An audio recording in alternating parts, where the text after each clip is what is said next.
Hello and welcome. Thank you for coming today. I'm coming to you from Ms. Combs' classroom from Hollister Elementary.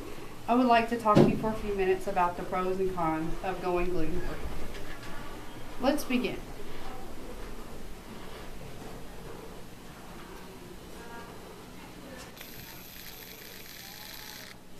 Let's start with the definition of what exactly gluten is.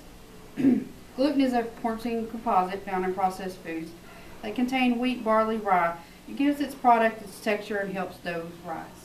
Gluten may also be found in cosmetic and hair products, but we'll get into that a few minutes later. Gluten is mainly a gluten allergy. You may be sensitive to it, and if you have that, you will more likely have a celiac disease. In this condition, it damages the lining of the small intestine and prevents it from absorbing parts of the food that are important for staying healthy. The more reason people are choosing to go gluten-free. I would like to talk to you with the pros and cons of going gluten-free and see if this might be right for you. One of the pros I would like to talk about is reduced sensitivity to gluten. It would ease the pain of your celiac disease if you have one and other symptoms associated with it.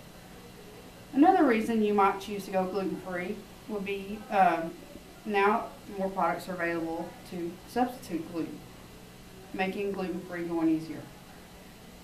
Because of focusing on the things you eat, you're more accessible to eat more fruits and vegetables that will help you with your nutrition. And it has been known that several people who do go gluten-free, they do lose weight, but let's know that associating with gluten and the weight is not something that has been proven. One of the cons that you have with going gluten-free is the products are more costly. And because the gluten products contain nutrients such as iron, folate, and other B vitamins, you do have to take in consideration, you do have to find substitutes in order to receive those recommended amount. Another issue we struggle with is the complications and the frustrating with how to adjust your diet and to find what products are gluten-free, and the difficulty when you choose to go out to a restaurant. They do not offer these products, therefore you may not get to go out as much. In the conclusion, I would like to say that the gluten-free diet is more complex and it is challenging. By recent advances in food industry are making it easier to follow. I advise you to talk with your doctor to see if this choice is right for you. I do have a couple of lists that contain the products that do contain gluten and those that do not contain gluten.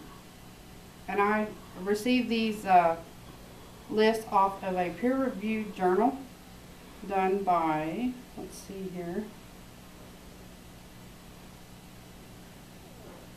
Nowinski, and the article was named Advances in Celiac Disease and Gluten-Free Diet, Journal of the American Dietetic Association in 2008. And I will just quickly show you the list, and if you would like a printout of these items that are available for you, I can give those to you.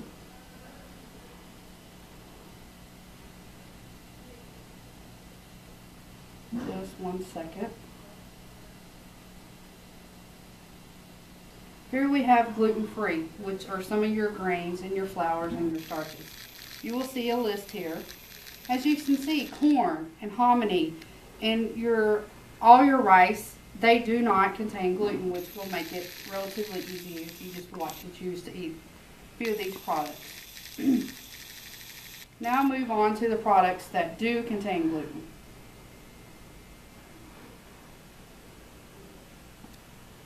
Which is going to be your barley and some cereals and flour, some flour, not all flour. I think there are some available that you can find.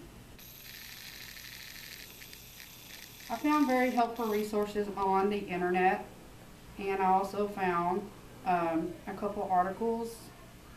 One that actually was studied, like I said, that peer review, it was very helpful, and I encourage you to read that. And I want to say thank you for coming today and listening to me. If you have any questions, I will be glad to answer them. Thank you.